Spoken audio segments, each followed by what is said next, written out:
This is Steve, the Traveling Gringo, and welcome to today's video as we explore Guanajuato City. I'll tell you, this is one of the most unique and amazing cities in Mexico. Right now, I'm actually standing on the steps of the large theater right here in Centro, in downtown. Guanajuato is very much known for a very cultural city, the musicians, the artists, and such. And so we're gonna go explore this main part of Centro, but after that, I'm gonna take you to a place that's maybe a little bit less known. We're gonna get some really good street food.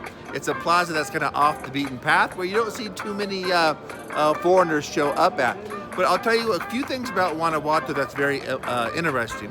One, it is the largest silver mining in Mexico. And so this is really a mining town. They're producing more than 150,000 tons of silver, as well as a lot of gold as well each and every year.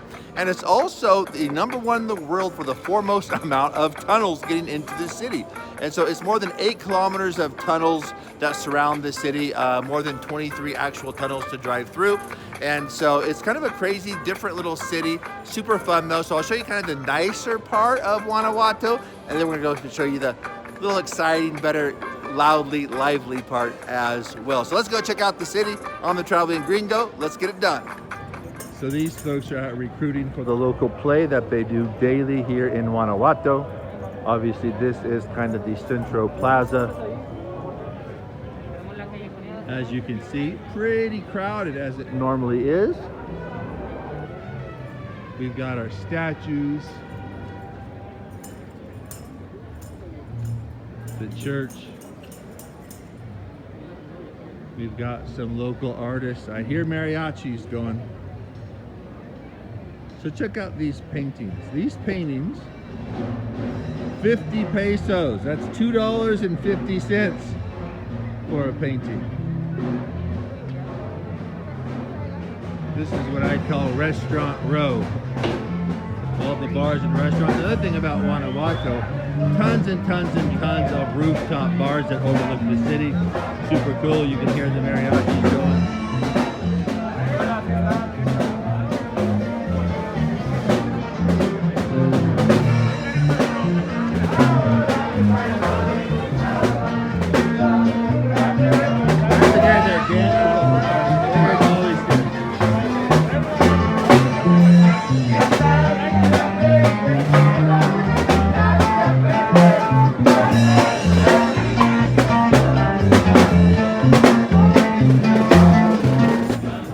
Centro area extends for blocks and blocks, tons of bars, restaurants, small boutique hotels. So in my opinion, Guanajuato has one of the nicer centros that I've seen in Mexico.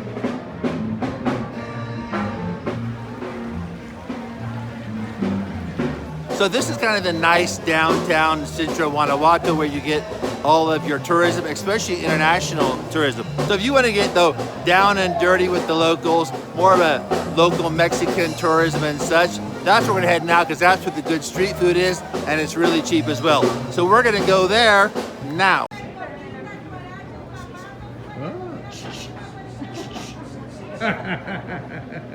Hola, ¿qué tal? ¿Qué tienes? Enchiladas. Is this más bueno than otro? These are más bueno. These are malo here. Malo and bueno? Okay. Okay, maybe posible. Let's go.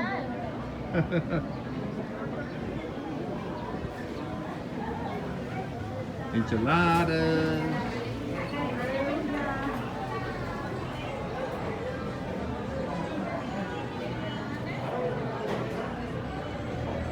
I heard them yelling gorditas upstairs, so that could be our spot.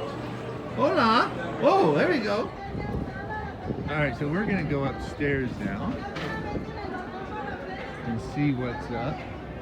I heard somebody yelling gorditas up here.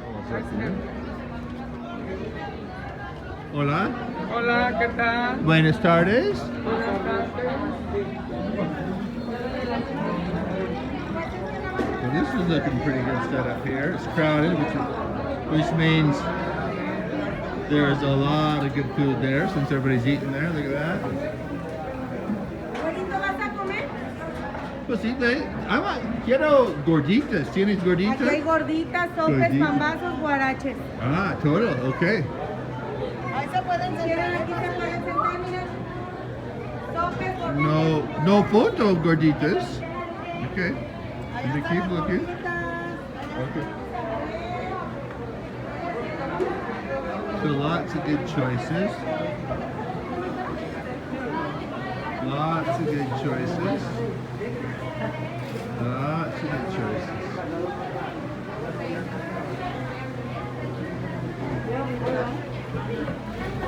So this is what we're going for. We're gonna try the gorditas. Un orden de gorditas.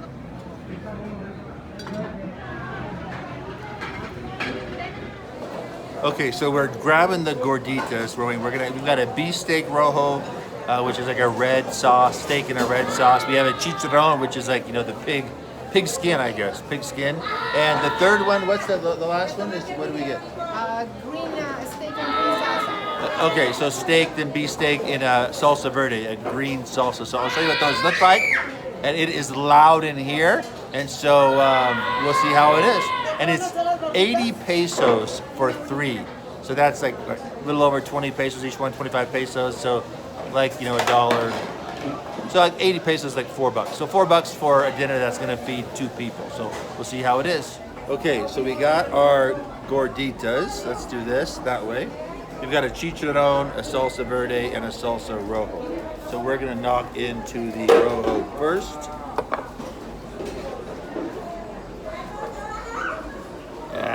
So pocket stuffed with meat right there, cheese. You always hold the lettuce in street food, always.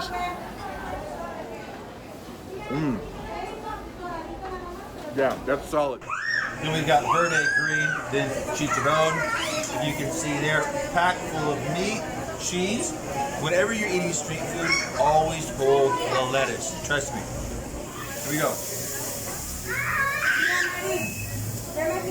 Good stuff. I'm gonna dive in. And then from here, we're actually gonna go visit a friend of mine who's very impactful in this community. She runs a couple different nonprofits, really works in the pet community as well as helping young people going to school. And so we're gonna go pay her a visit after we finish these gorditas.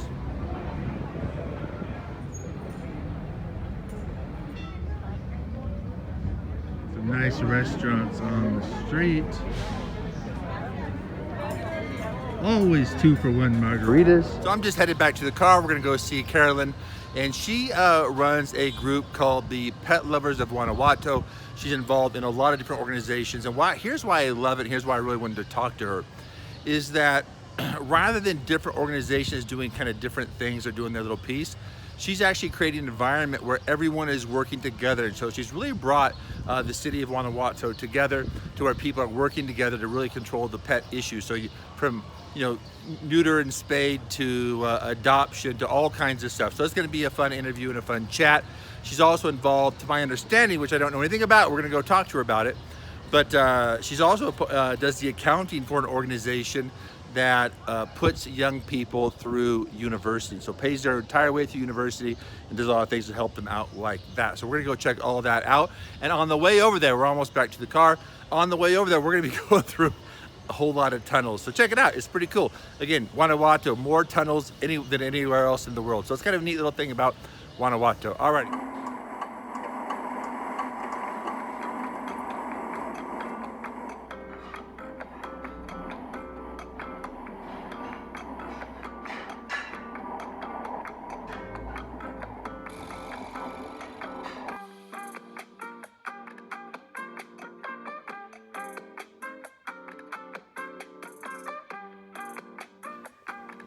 So I am here with Carolyn. She is one of the leaders of the Pet Lovers of Guanajuato.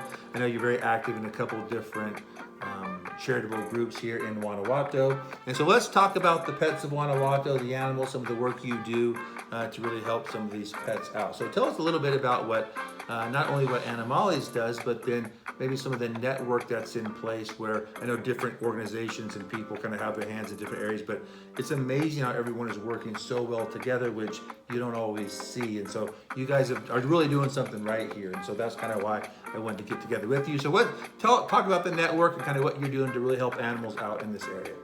Well, the network it's a Facebook group called Pet Lovers of Guanajuato, and anyone can post on it about their pets, about adoptions, about lost pets, about found pets, and it's open to all the public.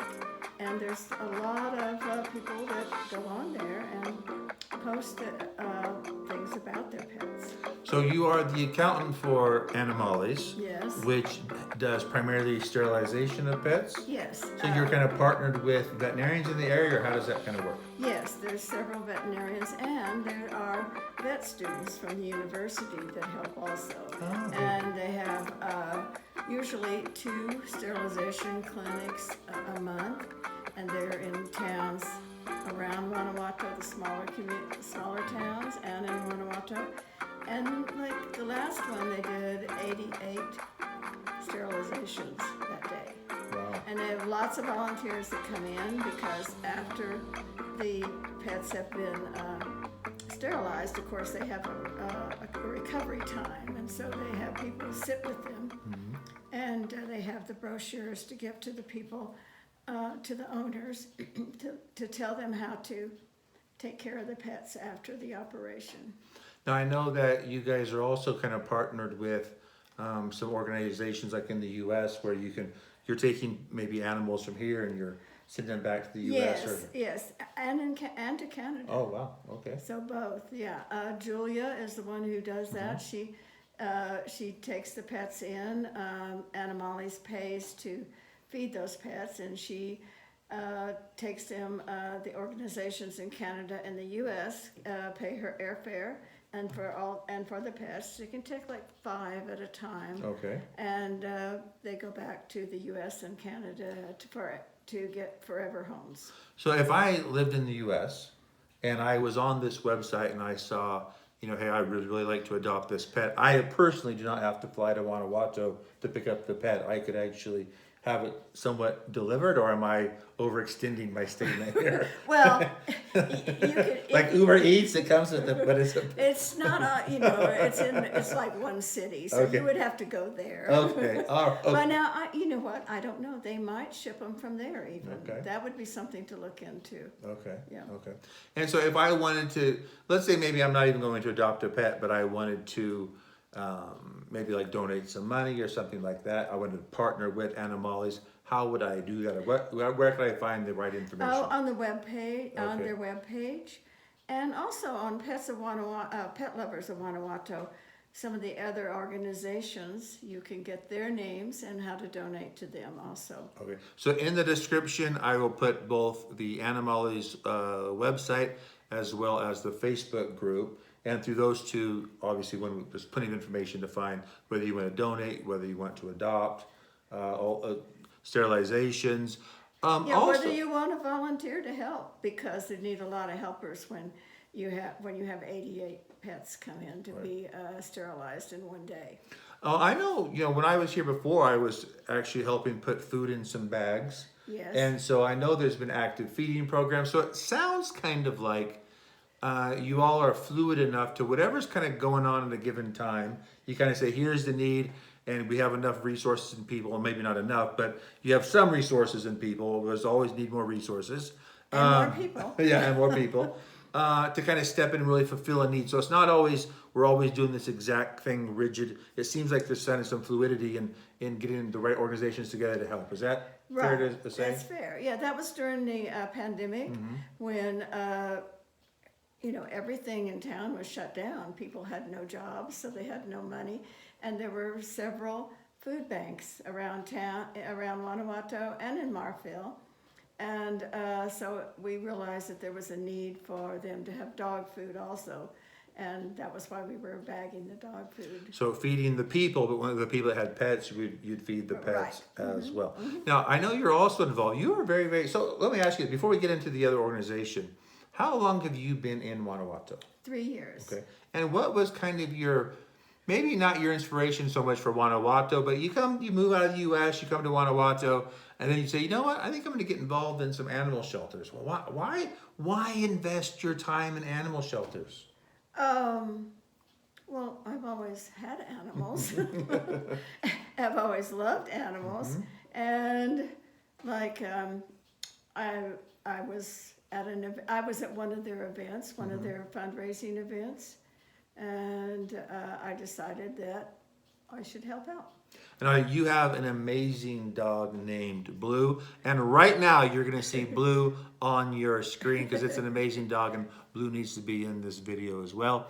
And so you're also the accountant, because I know that's your background, for an organization, and this is way different obviously than Helping Pets, that supports maybe young people going through college or university, but I guess university in Mexico. Yeah. So tell us about that organization. What's that about? What's that organization doing? Well, that organization is Brillantes Caminantes, and they give out scholarships, but they don't just give them a check.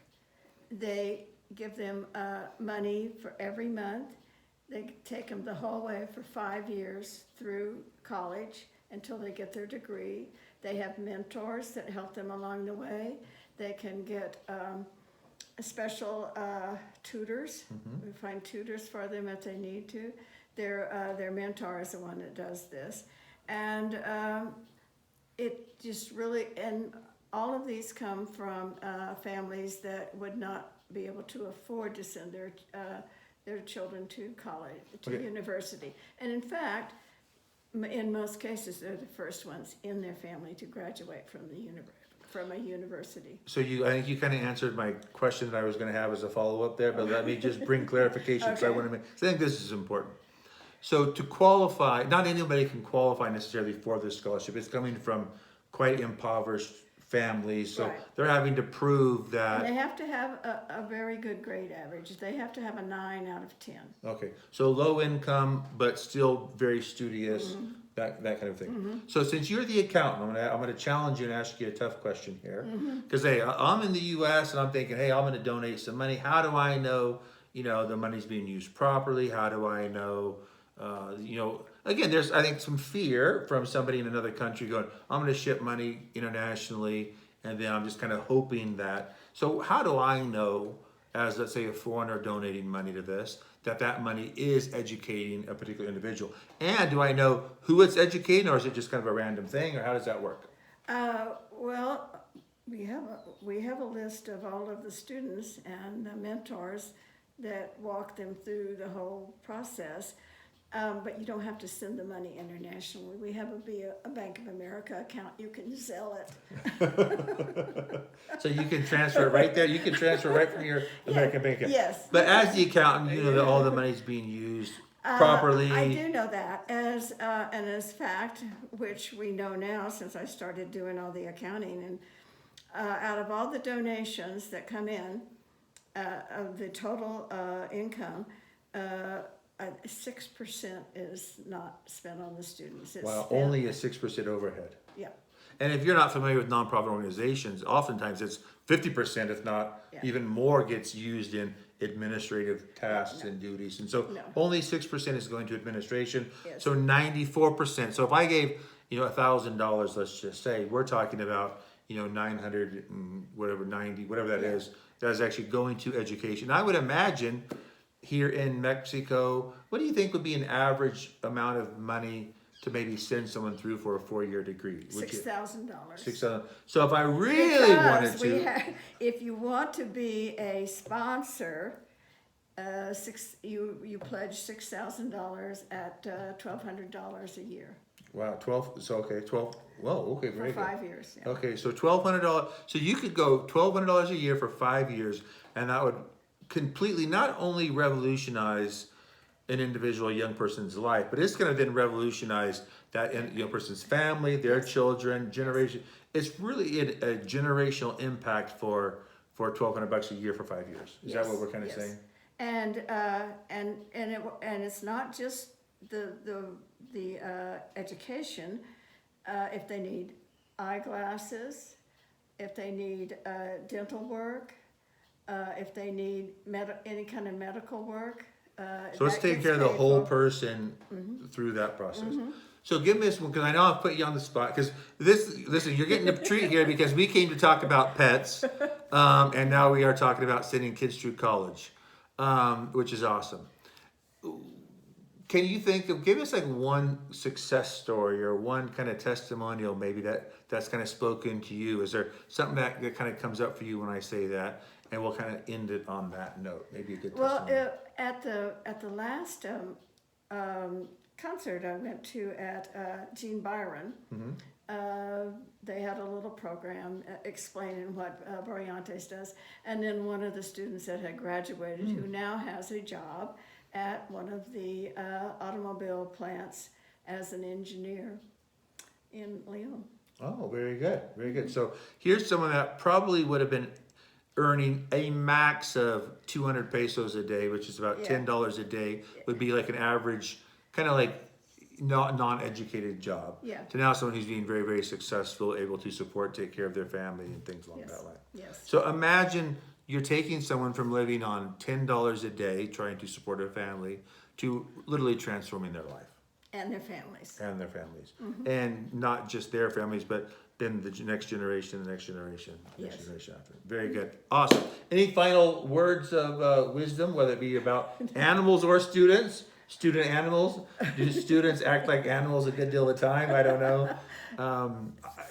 Any final words or anything along that line? Oh, I don't know. Any final It's just plug? like- I will put in the description. I'll also put that organization. I know that wasn't a part of our plan today, but I will put that in the in the description Yeah. as well. I think both of these are very good organizations, and I would hope that other people might look into it and want to contribute in some way. Awesome, awesome. Okay. Thank you so much for your time today. Appreciate it. Oh, and here comes my dog. Here comes Blue. Blue, come here. So I had a great interview with Carolyn, and what I hope you really got from that is this community is really working together to solve, one, a pet problem, but two, to really help the young people attend university. And so rather than organizations almost working against each other, trying to get credit, they've really pulled together very well to really make an impact here in Guanajuato. And so we're finishing off the day at La Clave Azul, the Blue Key. So it's a very eccentric little bar here in Guanajuato. I'll show you some pictures that are on the interesting artwork and such. But with that, have a great day. Cheers. Salud.